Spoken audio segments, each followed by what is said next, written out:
All right. Good morning, everyone, and welcome inside the 360 Sports Show. I am your host, Andrew Pezzelli. No Christian Lauber here today. I am giving him the day off. Christian gets a day to rest and relax and enjoy being a married man. So yesterday we would have all been together having a big, giant ceremony, but alas, coronavirus gets in the way of yet another thing. But it was a gorgeous day for him, his family, and some close friends. And, yeah, our congratulations go out to Christian. Hope he is resting, relaxing, and feeling well here today. The 104 days left in 2020. That is what I usually task Christian with at the beginning of the show. Once again, welcome. I'm Andrew Pezzelli here on September 20th, 2020. 104 days left in 2020. And what that means is that when we come to you live next Sunday, we will be in the double digits. That hallowed ground we have been seeking after here. So almost there. Next week we'll be into the double digits of days left in 2020. The email, if you'd like to reach us here on the show, is the360sportshow@gmail.com. That's right there on the screen. You can also hit us up through Instagram and Twitter at 360 Sports Show. We are live every Sunday, starting at 11 a.m. We'll go anywhere between an hour and hour and a half, maybe 2 hours, depending on the amount of content we have and how much ranting and raving we want to do. But live every Sunday at 11 on YouTube, on Facebook, on Twitch, and on Periscope through Twitter.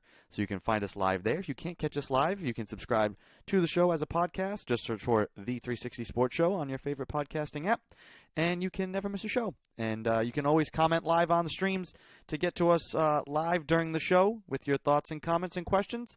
And you can always email the show, once again, The 360 Sports Show @gmail.com right there on the screen. So, with no further ado, and me having to talk the whole way, let's just dive right into it. And I want to start with the NBA.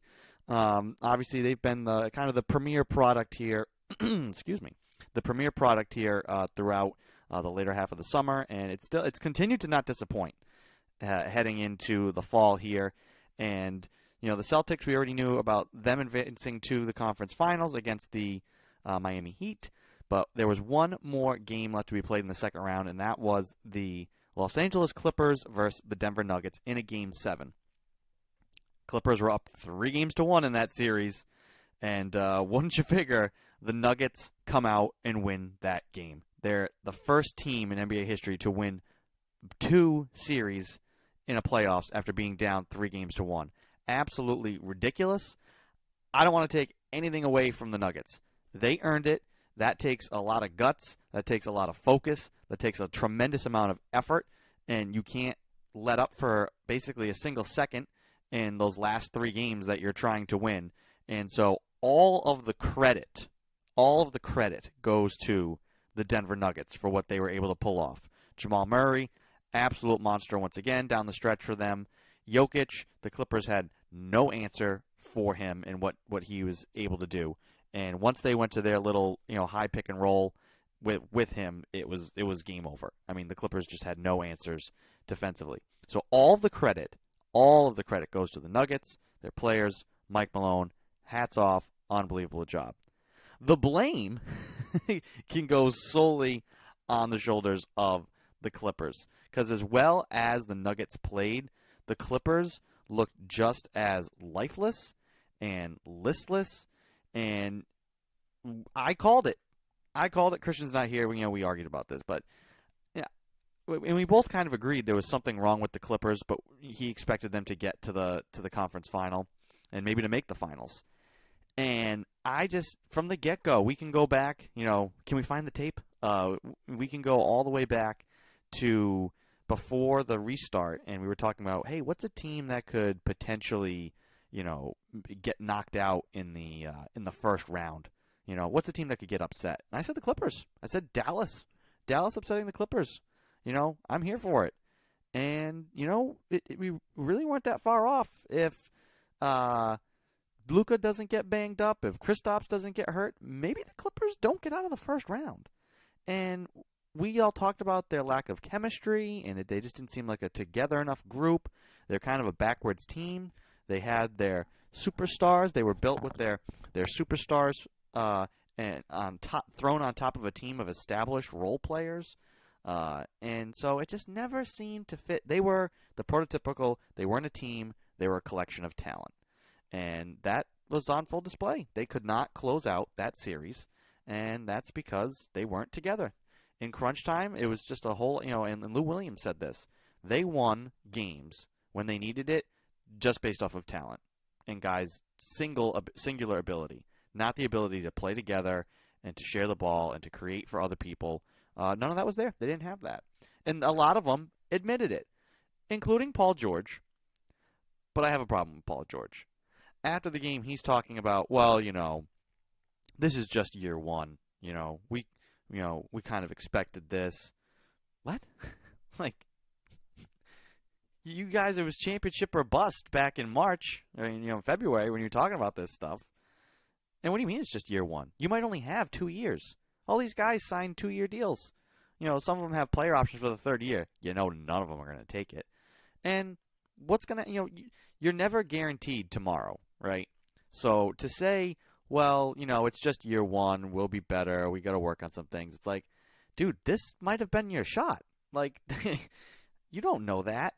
To hear him kind of just play it off and not seem like it's not really that big a deal, just means that Paul George is on his way to becoming Dwight Howard, right? Stephen A. Smith said that. Or maybe he becomes Carmelo, right? A guy who's going to put up great numbers and just is never going to win.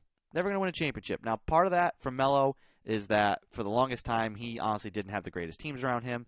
And honestly, more to Melo's credit, he dragged some bad teams to conference finals, to, playoff appearances.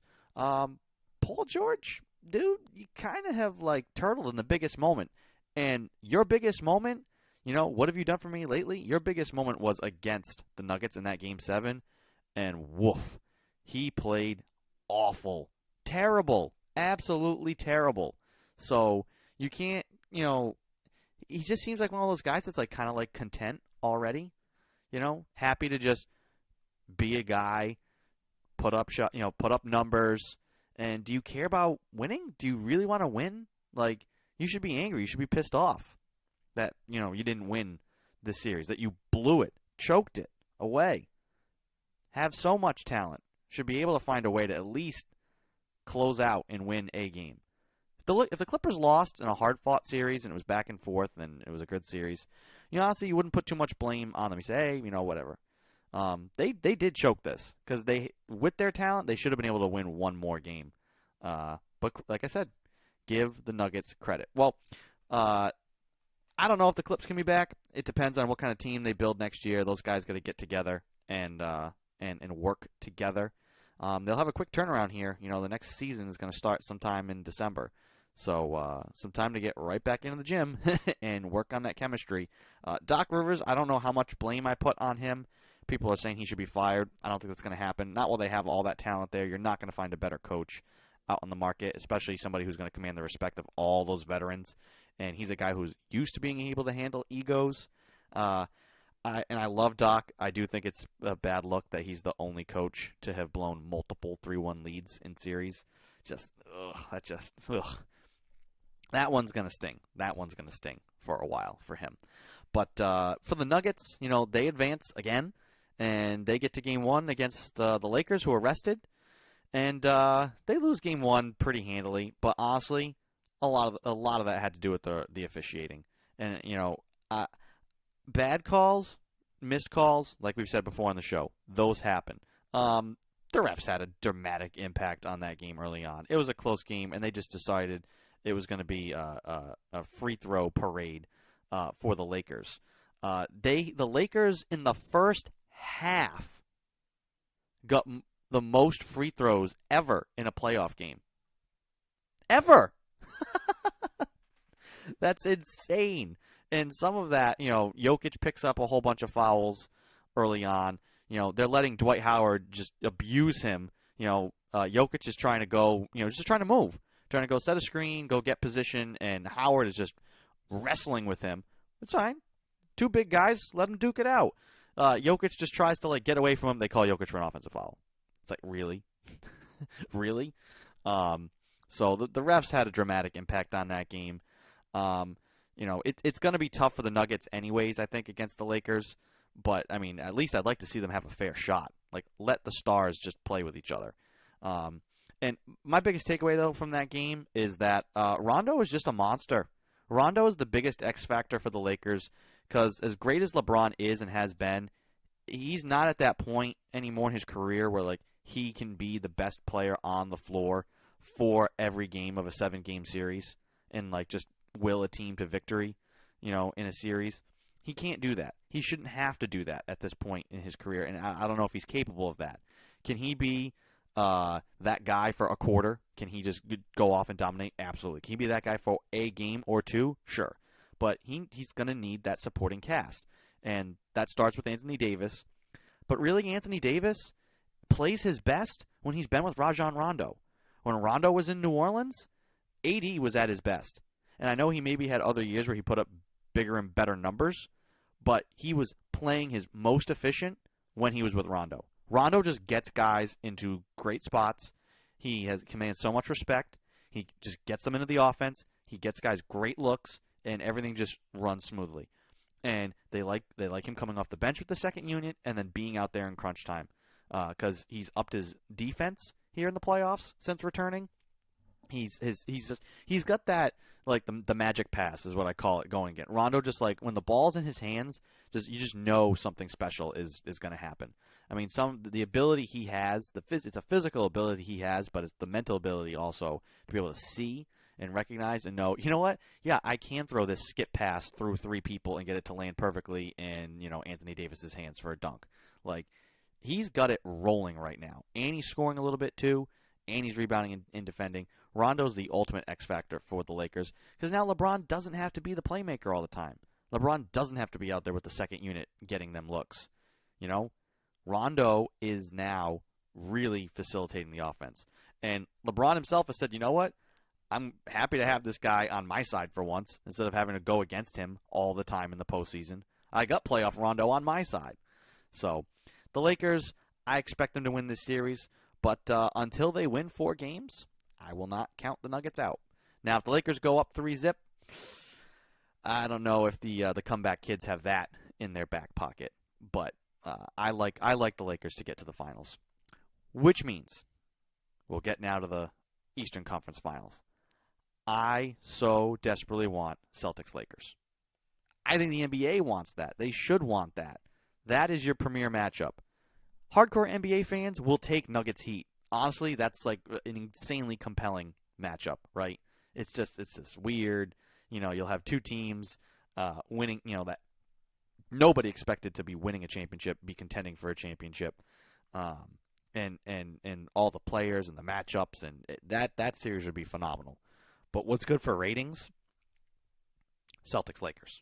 Celtics-Lakers is going to annihilate the ratings. Like it's a 2 teams that have both went through, a peak in the 2000s, and then they had to rebuild, and now they're back.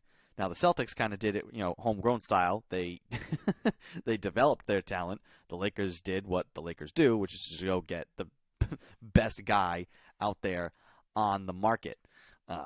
So, a little bit of a different method for them, as always. But, hey, the Lakers are back. Celtics are back. I think Celtics-Lakers would be phenomenal for the NBA.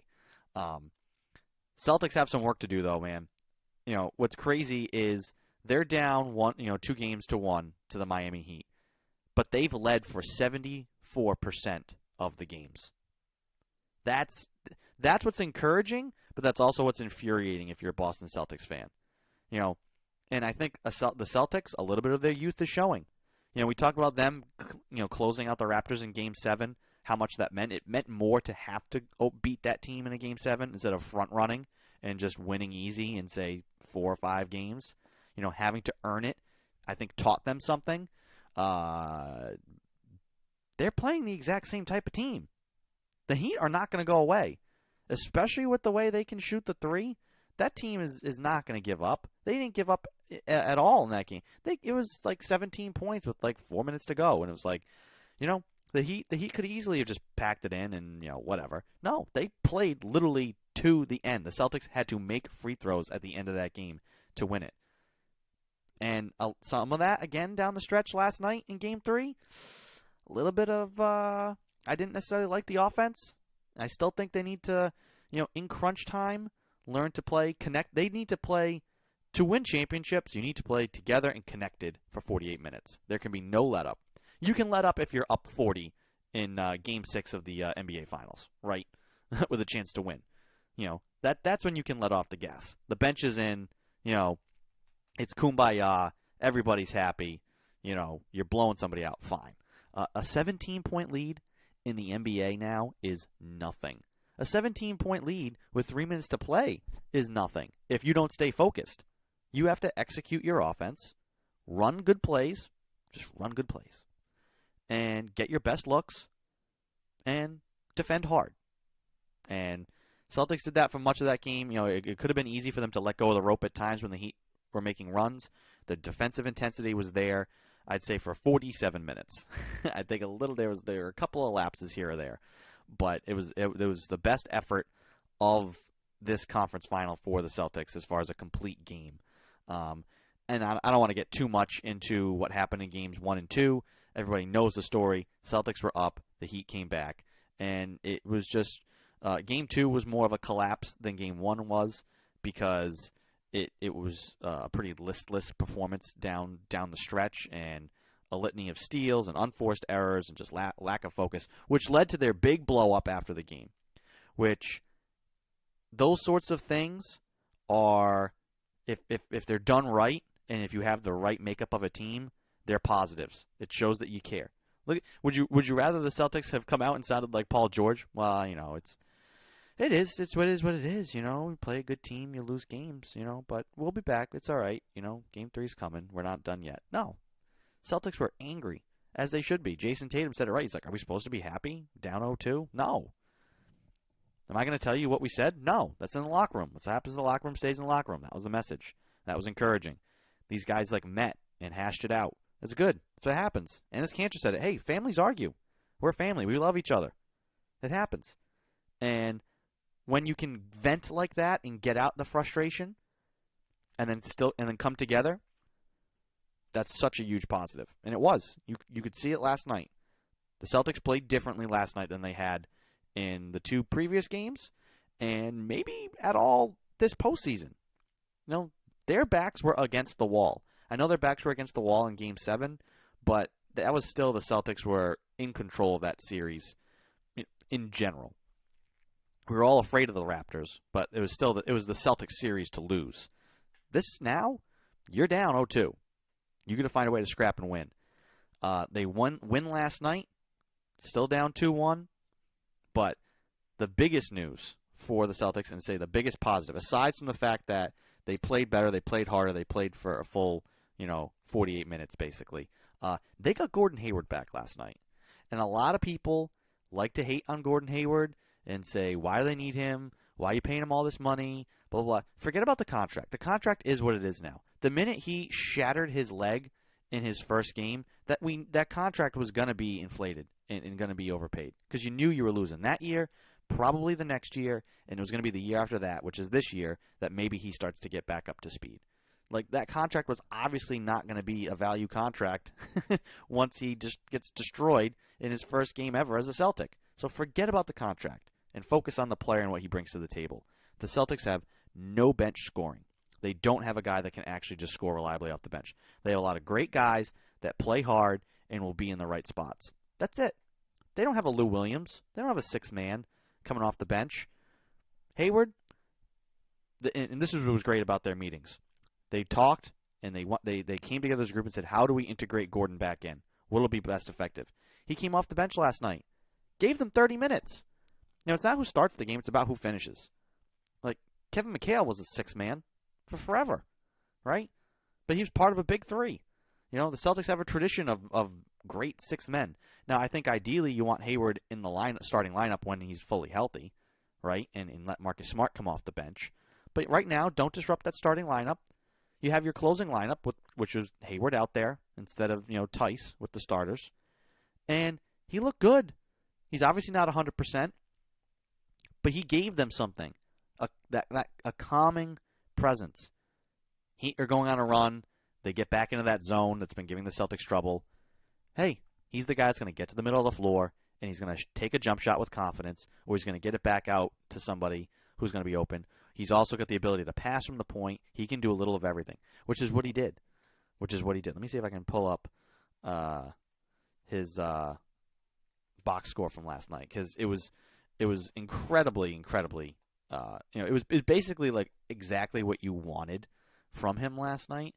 Let's see. Okay, 2 of 7 from the field, 1 of 3 from 3.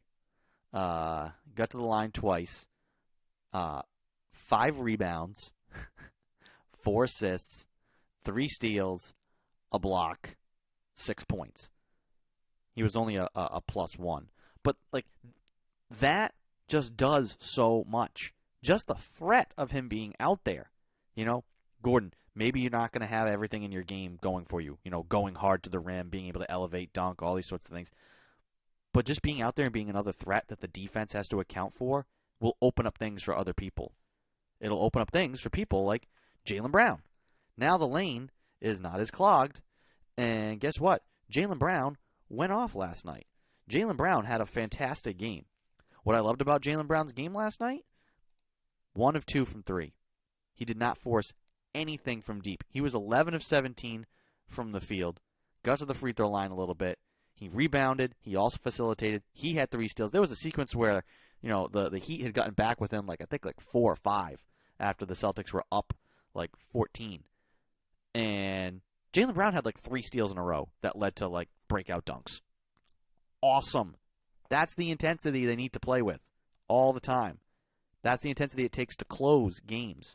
I wanted to see a little bit more of that, put the finishing touch and, hit him with the dagger or the knockout punch instead of kind of limping to the finish line last night. But you take it, win by any means. And now, Celtics get to rest. Hayward gets to rest. They get to focus, take a day off again, get in the gym, work a little bit more on beating that zone defense, and you come back for Game 4 on Wednesday. And it's just about winning that game. Win that game, and now it's a whole new series. And I felt confident. It was weird. I felt confident in the Celtics, down 0-2, more so than I felt confident about the Celtics when they were up 2-1 against the Raptors. Because since that point, they've just kind of seemed like something was off, They had 3-0 in their hands, and then all of a sudden just seemed like they were kind of just teetering. And they've been teetering in some of these games ever since. But for whatever reason, maybe it's because I knew Gordon Hayward was going to come back, and that could dramatically change this series. Being down 0-2, I was not, worried as a Celtics fan. And I don't think most Celtics fans were worried. But it was just about, all right, can they show up for Game 3? And they did.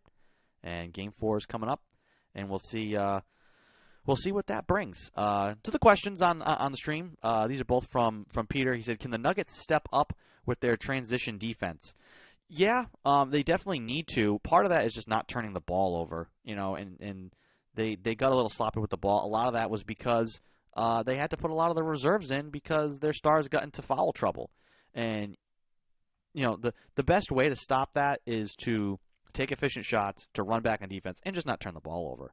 The turnovers killed the Nuggets because you get Rondo in the open floor, and you've got LeBron running on one side and Anthony Davis on the other, and then, guys like Kuzma and Danny Green running to the three-point line. Oh, yeah, you cannot get into a transition game with the Lakers. Make them play in the half court on both ends, and that's where Jokic is at his best, is in the half court. Other question was, what's the deal with Crowder and Jaylen Brown? Looked like a little bad blood. I think Jay is just trying to get under the skin of the Celtics. I mean, he's obviously we know him from being here in Boston. He's a tough-minded, he's a gritty player, a heart and hustle guy. And I think that was just it was weird. Jay tried to get into it with Jaylen, and Jaylen was just like, nah, no, I don't know what you're trying to do right now.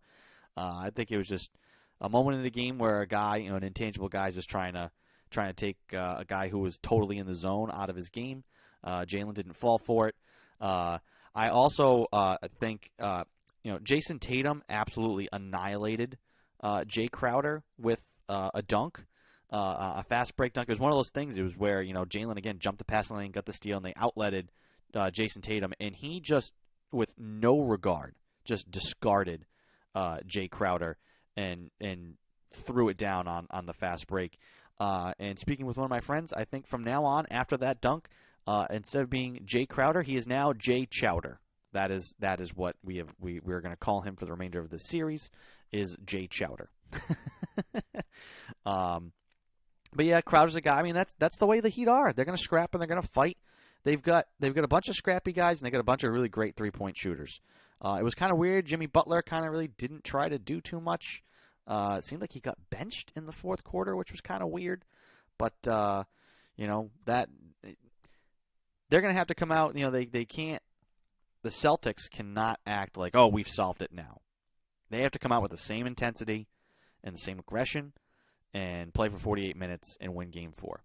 Then maybe you can relax for an iota and say, okay, we've evened this series. But they have to remain focused, and I think they will. I think they have the coaching staff. I think they have the players. I think they have the right mindset to do so. And that's going to be exciting to watch. Really, really, really, really exciting to watch. So, yeah, that series a long way from over. So that's pretty much our NBA catch-up. A lot has happened in the past week. NHL is in the Stanley Cup Final. So Tampa Bay, we were talking about them with the Islanders last week, and they end up having to go to a Game 6. The Islanders, again, hats off to them. They're a great, young, up-and-coming team. It's just one of those situations like, this wasn't your time. This wasn't your time yet. Tampa Bay wins in overtime. It took overtime of a Game 6. So that's how close the Islanders are to being really, really, really, really good. I don't think it was a fluke because of the bubble or anything. I think next year they're going to be another team that's going to be really good again. But Tampa Bay, they win the East.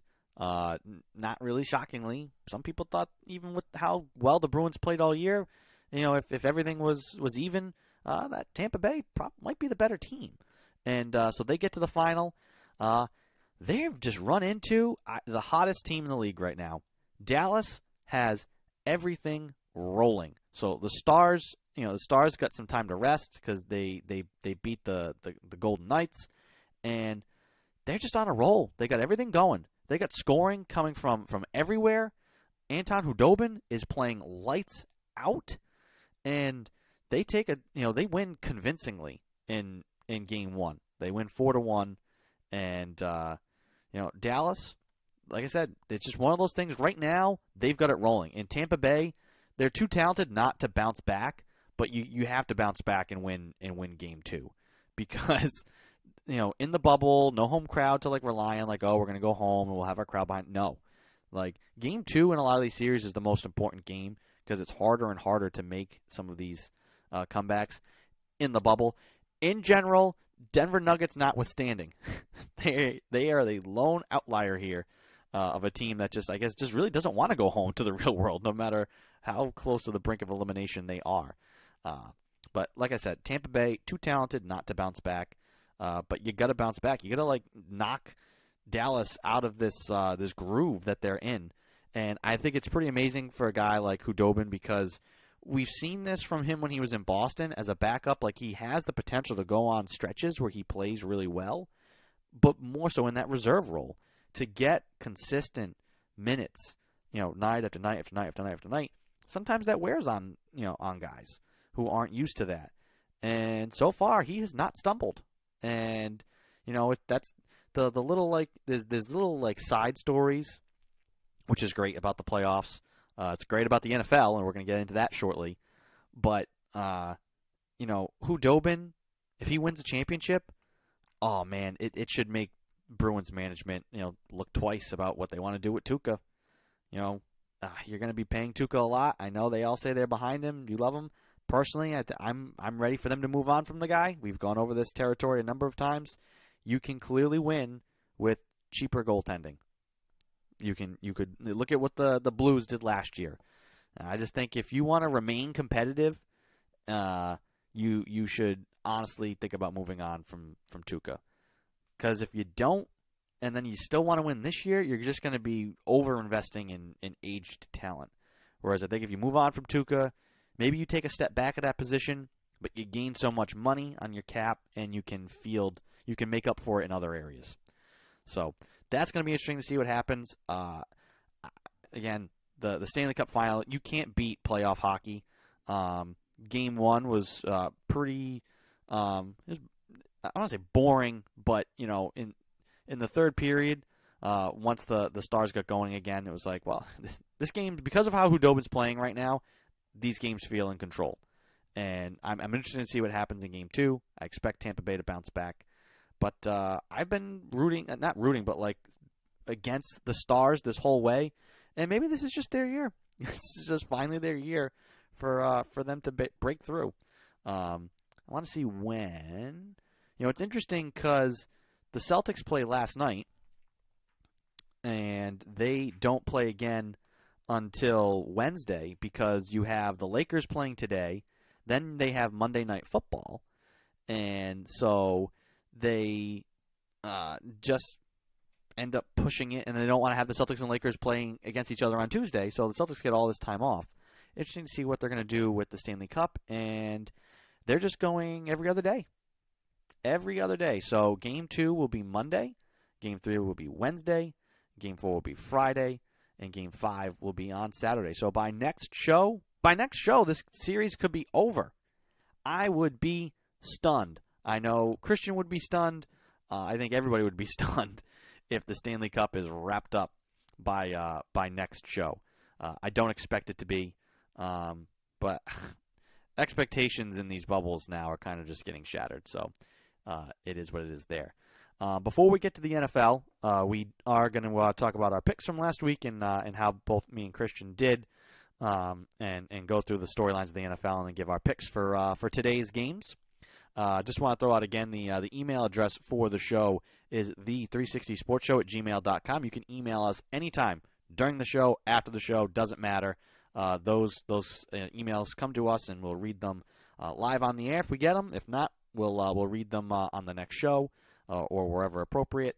You can always comment live on the stream on any of the platforms that we're on. We're on YouTube, Facebook, Twitter, and Twitch.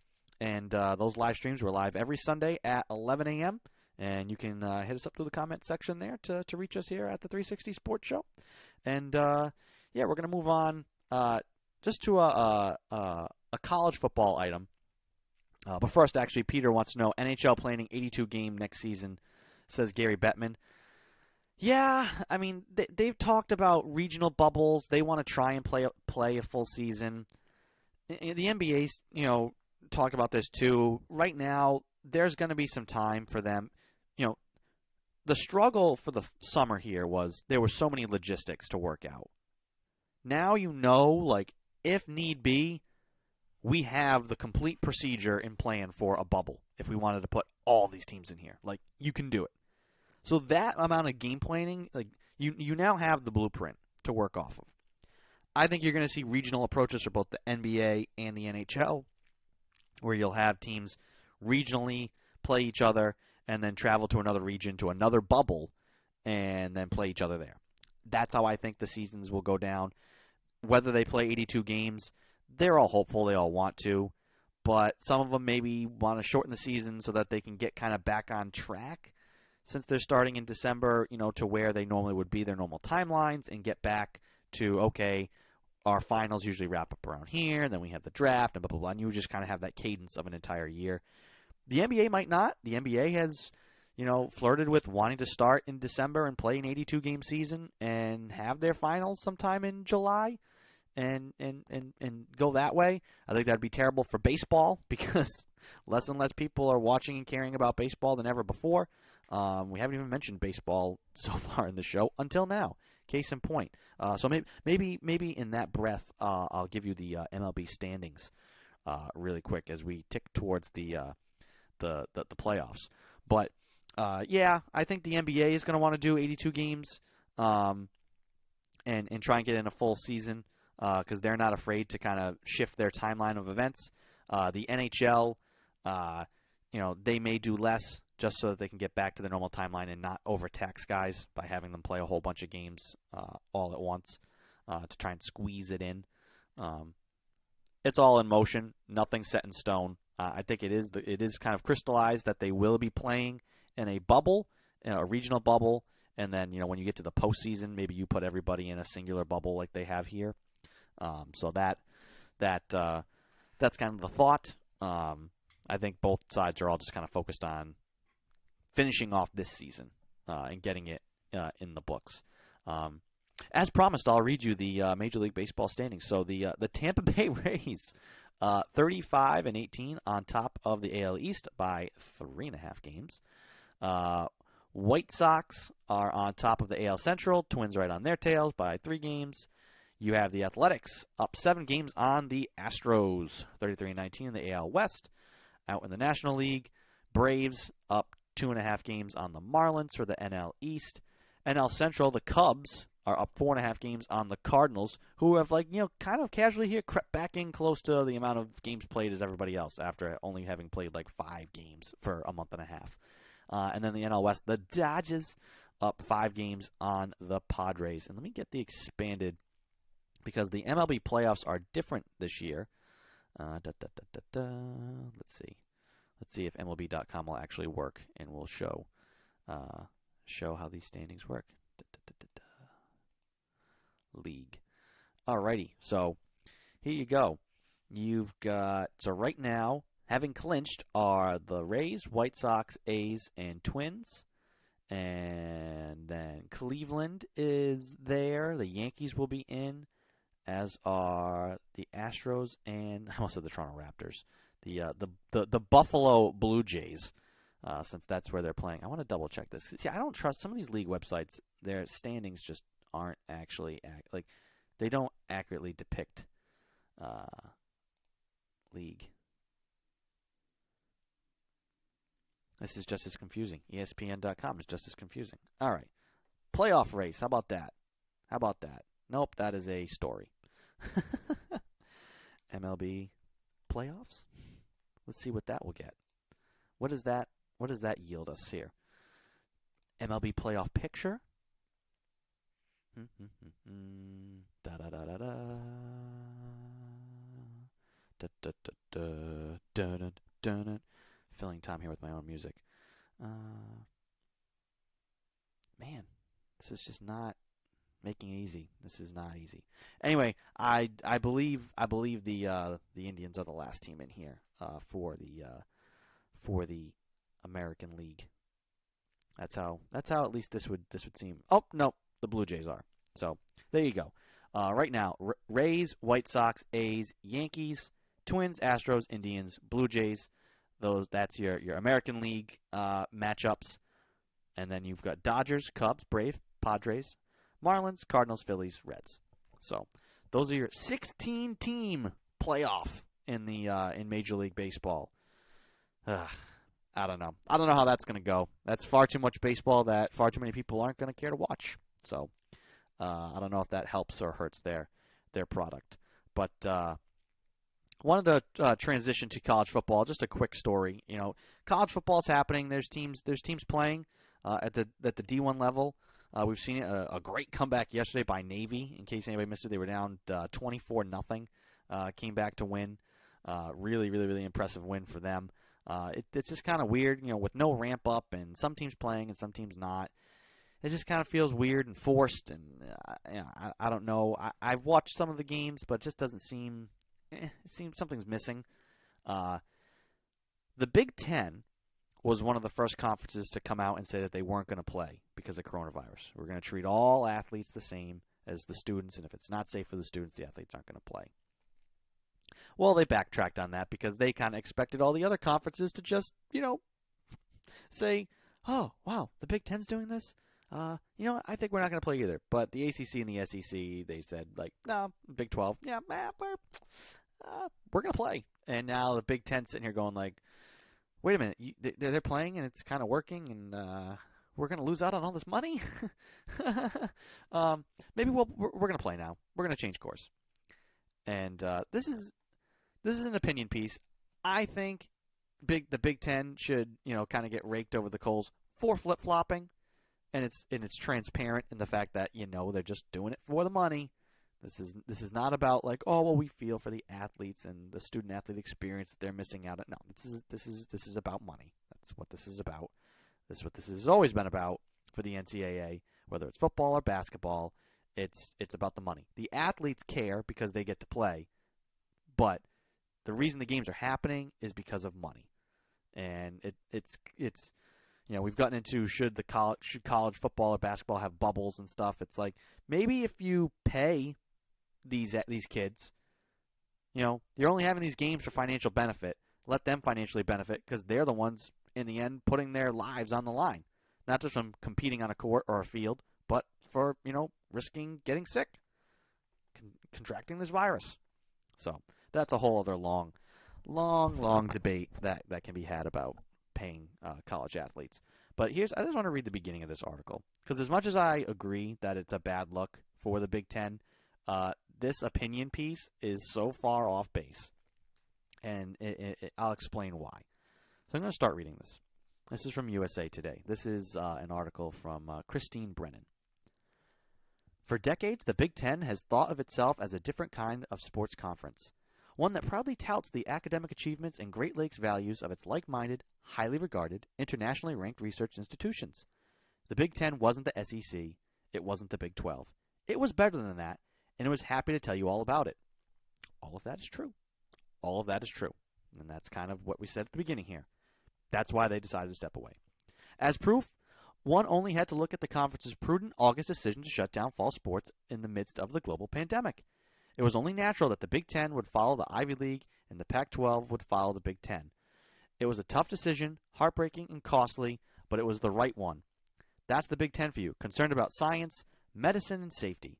Let the football factories of the SEC, Big 12, and ACC continue playing. The Big Ten was doing the right thing looking out for its student athletes, treating them almost no differently than the student body at large, and that was all that mattered. This is my first problem with this article. Okay, SEC, Big 12, ACC, they're the football factories, and they don't care about science and safety and medicine. But, excuse me, Duke? UNC? Anybody? What? They're not concerned with safety and science and medicine at those institutions? Some of the best institutions in the country for science, medicine, and safety. So that's one of my problems here. And also, the Big Ten isn't, a football factory. There's plenty of football factories in the Big Ten. Okay, so that was a problem. But here's another one, the bigger one. Then came Wednesday, the darkest day in Big Ten sports history. The day the vaunted conference caved, it choked, it got scared, it became the SEC. The darkest day in Big Ten sports history? The darkest day, period, in Big Ten sports history. Have we all forgotten about Jerry Sandusky, everybody?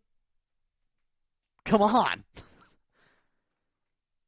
This decision to play is the darkest day in conference history? Are we just going to forget about that whole Penn State crap show? And what happened over the course of years with Jerry Sandusky? Come on now. This is such.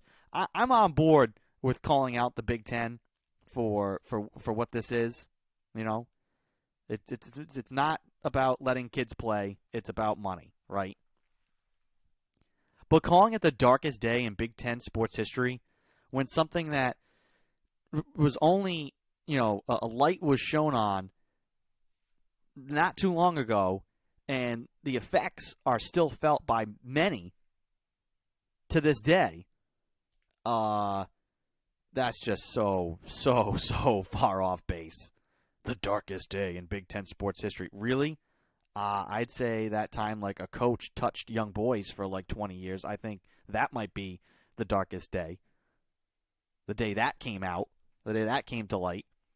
The day Penn State basically, that their entire football program, could have gone away. That's not a black mark on the conference? So, Big Ten, yeah, right to criticize them for flip-flopping. The darkest day in Big Ten sports history. Yeah, that is completely misses the target, and is just focusing on, if you wanted to say it's about, well, we're just focusing on the games and the sports itself. Okay, sure. Maybe you can say this is a bad decision in terms of athletics, something relating to on the field play. But as far as the conference goes, in public opinion, I think people are going to be talking about the other thing far longer than this decision. So, just wanted to make that point. I just think that was prudent, just because that headline and that take was just like so insane. Really? If we've forgotten about what happened at Penn State? Really? So, anyway, moving on to the NFL. I'd say our week one reactions. A lot of great games. And you know what? We'll run down last week's games really quick and get into this week's games. If Christian happens to go back and listen, he can know that out of the 16 games, he picked 5 correct, and I picked 11 correct. So I'm up on him 11-5. He did not do well in our head-to-head matchups, so we'll run down it quickly. Obviously Kansas City beat Houston. Buffalo beat the Jets. No surprise there. Green Bay kind of ran all over Minnesota. Aaron Rodgers looked like he was a little ticked off that there's a rookie quarterback behind him now, and he played like it, which was good to see. Philly lost to Washington. That was completely insane. No one saw that coming. Surprising that the Redskins are the only team with a victory in the NFC East. After week one, nobody could have predicted that. Baltimore shellacked Cleveland. Could have predicted that. Jacksonville, I guess, is going to have some fight this year. Minshew, if you heard him post-game, pretty motivated. Everybody thinks they're just going to lose every single game, and I think they showed you something. Phillip Rivers looked kind of flat-out terrible, and so that's kind of, the Colts are going to probably second-guess, depending on how his season goes, that they maybe should have offered Tom Brady a contract, maybe. So Indy loses to Jacksonville. The Raiders of Las Vegas hang on and beat Carolina in a shootout. Detroit, yuck. They blow a 17-point lead to the Bears in the fourth quarter. Absolutely terrible. I think Matt Patricia should be fired today, but he's not. So, people always use, you can't fire a guy week one. Yes, you can. At this point, Patricia has proven to be just a Belichick wannabe in a long line of Belichick wannabe coordinators who aren't ready to be head coaches. And he's going to get fired this year. I don't know if it's going to be sooner or later, but he is going to get fired in Detroit. And, he'll have to go be an assistant somewhere for a little while, and maybe that's just – it's okay. Some guys aren't meant to be the captain of the ship. So, Seattle beats Atlanta. The Patriots beat the Dolphins. Can't wait to talk about that and what Cam Newton can bring to the table. Cincy, as me and Christian both said, are going to be that team that we pick every single week, and they're going to lose most of those games because they're just not ready. But they are competitive. So they lost to the Chargers in week one on a shanked field goal, which was unfortunate, but thus goes the way of the Bengals. Arizona beat San Fran. Like I said, watch out for San Francisco. I think they could have a really bad year. They got a lot of talent. They should be good, but I think mentally, right between the eyeballs, they got something missing. And Super Bowl, blowing Super Bowl leads comes back to haunt teams a lot. New Orleans beats Tampa Bay. Tom looked exactly how we thought he would look. Rusty, not ready, as to be expected. Not lacking chemistry with his teammates. No training camp. Dude's been in the same system for 20 years. Again, we said this over and over and over and over again. And the Saints, just the better team. They might be the best team in all of football. And, they capitalize on some Tom Brady mistakes. And they win handily. They didn't have to sweat it out. And Tampa Bay, will they be good this year? Yeah. I think they're going to be like 11-5. Now, they'll be an 11-5 that'll be rolling at the end of the season. But, losing week one and Tom playing bad to be expected. Bruce Arians calling him out in the public. Did not see that coming. That's part of the reason Brady wanted to leave New England. Bill was reaming him out in meetings. But at least it was in meetings. It was behind closed doors. He was getting criticized still. Tom Brady's getting criticized in the media now by Bruce Arians. Do I think they're going to be fine? Yeah. Do I think that bears watching? Absolutely.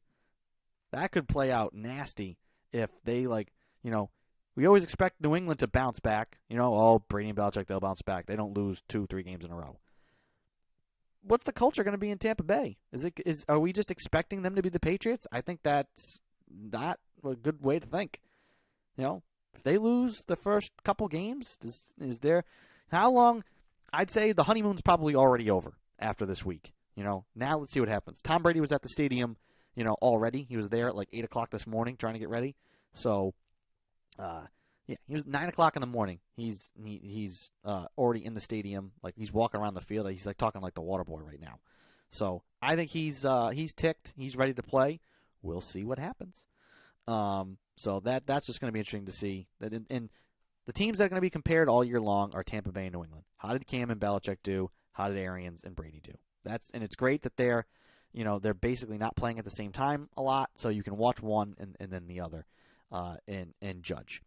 Rounding out last week's games, Dallas loses to the Rams on Sunday Night Football. Again, Dallas, Mike McCarthy. It's like a tie game, and you're trying to go for the touchdown. Just get the lead. So already, kind of a coaching snafu there, but I expect Dallas to bounce back. Pittsburgh handled the Giants. Tennessee and Stephen Gostkowski tried their best to lose to the Denver Broncos, but in the end, Gostkowski hits a field goal to win. I'm kind of surprised that he was not cut immediately. I think if he had missed a field goal, he would have been cut. He probably wouldn't have been allowed on the bus or the plane to go back. They would have been like, find your own way back to Tennessee or wherever you're going, because maybe don't even come back to Tennessee. Wanted to circle on back to the Patriots and Cam Newton because I just think what we saw was a hybrid of what the best of what Carolina did with Cam in 2015 and when he's at his best, with the best of what Josh McDaniels likes to do, controlled, efficient football. And they ran the ball with ease. Cam Newton, most rushing yards for a Patriots quarterback since Steve Grogan, and two rushing touchdowns, running the triple option, the read option, things we've not seen Patriot quarterbacks do ever. If Cam can stay healthy and he plays smart and he learns more of the offense and how to check out of certain plays and get to better looks and things like that, because there were a couple of instances of that where he kind of just wasn't able to get them out of a bad play. The Patriots are going to be really good. That defense showed that it's still going to be really good.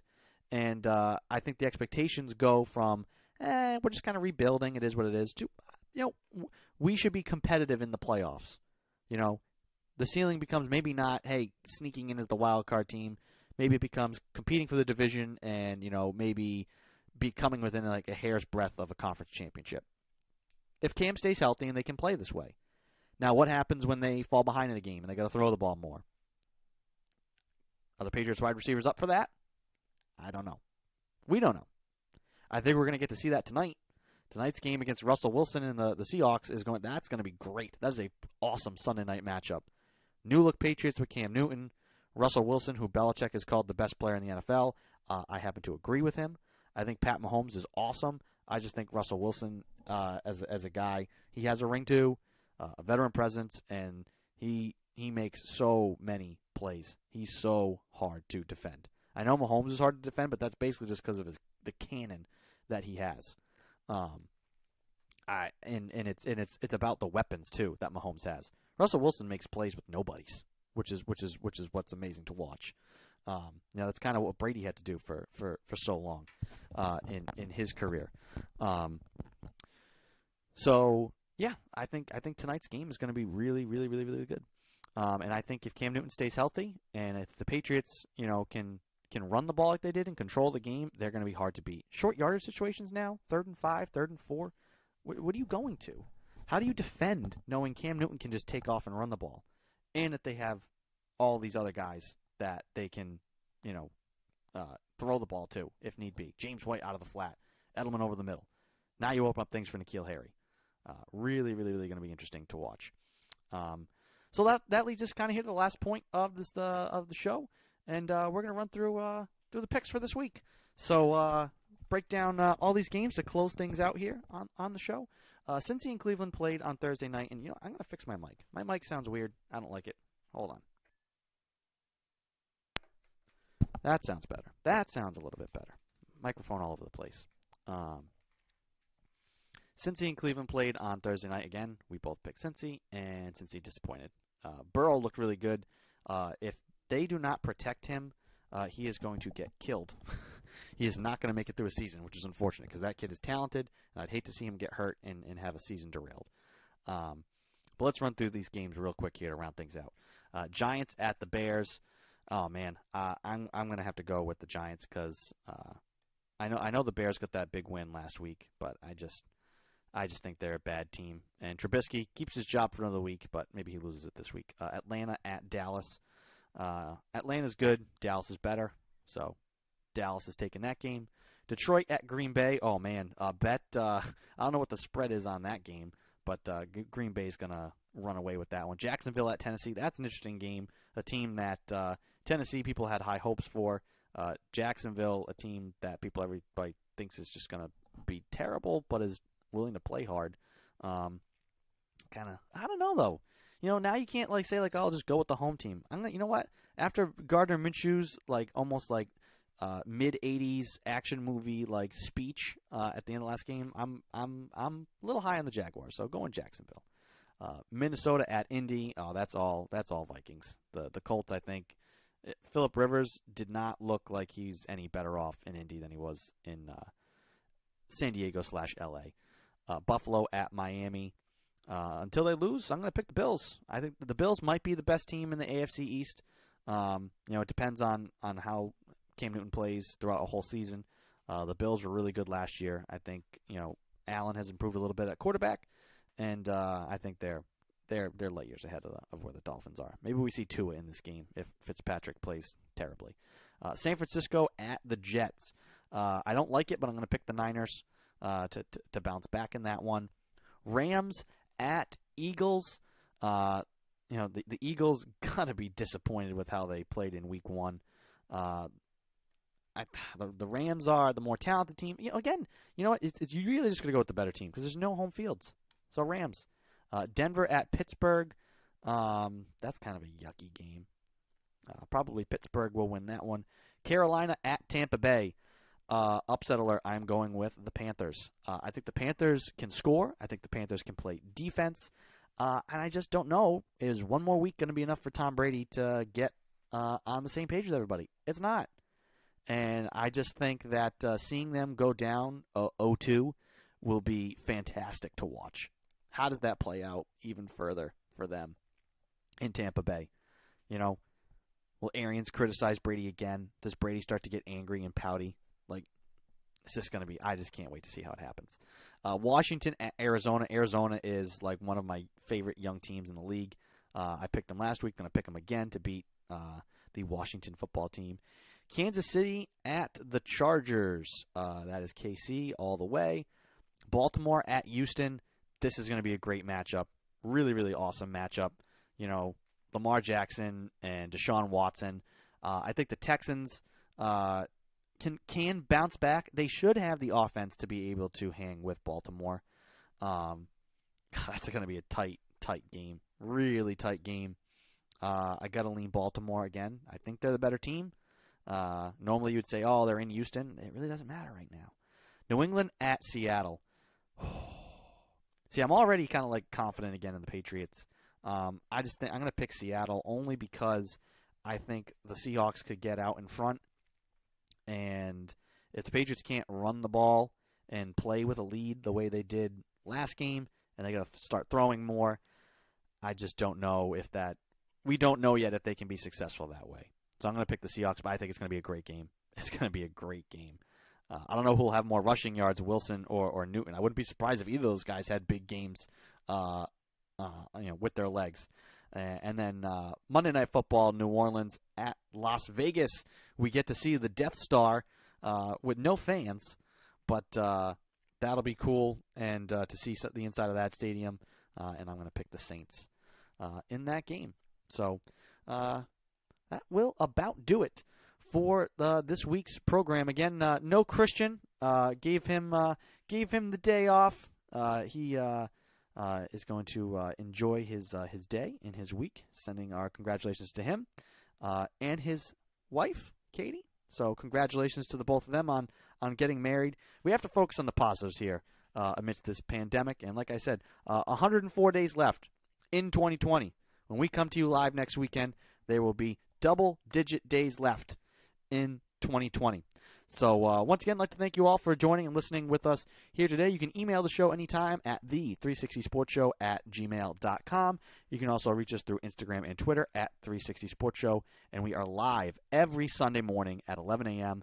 You can find us on YouTube, Facebook, Twitch, and Periscope through Twitter.